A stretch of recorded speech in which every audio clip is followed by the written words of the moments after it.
Well, hello, I am Dale Delbridge, Benchmark Realty, Murfreesboro, Tennessee. It is Friday, April the 30th, 2021. And yes, I have the numbers right here, and there has been a little bit of a change that we'll talk about when we get there. But first, I'd like to talk about this right here. Now, what you see before you, I want to comment by saying the property sales, the sold, if you will, for March property sales were 3503, up 5.3% from a 3327 in March of 2020, which is 23.2% higher than the 2843 sales the previous month.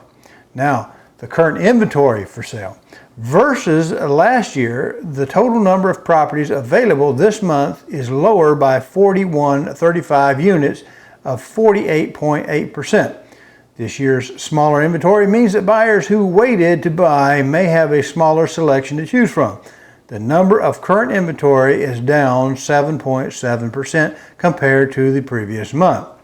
Property under contract, or the pending, which is represented here, there was an increase of 18.2% in the pending properties for March, with 4113 properties versus 3481 the last month.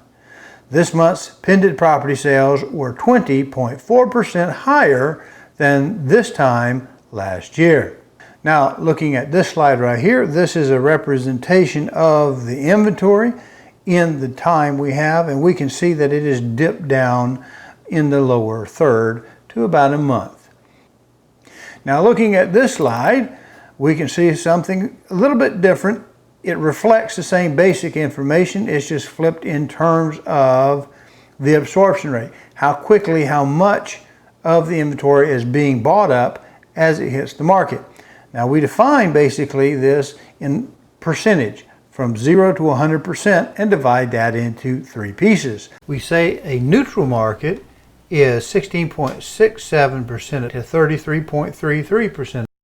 When we close the top 2/3 of that, which is 33 1/3%, all the way up to 100% of what's available, we call that a seller's market. And a buyer's market is defined as when we are closing 16.67% of the availables and below. In other words, when we're not absorbing as much inventory, the advantage is to the buyer. When we're absorbing everything we put on the market, the advantage is to the seller. So anyway, let's get to our numbers right after this important word from our sponsor. Hey! Hello, I'm Dale Delbridge of Benchmark Realty, Murfreesboro, Tennessee. If you are currently unrepresented and would like to know how to compare up to 3 properties side by side and room by room, then go over to my new YouTube channel, Call Dale to Sell. That's one L in Dale, no spaces. Watch the demo on Real Scout, and then call me and we'll set up your exclusive ad-free account today.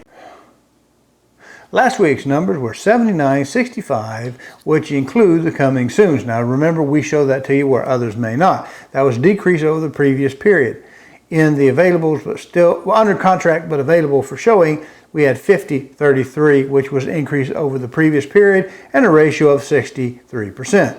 Now this week we had 8013, which is actually an increase in the coming soons and the availables on the market.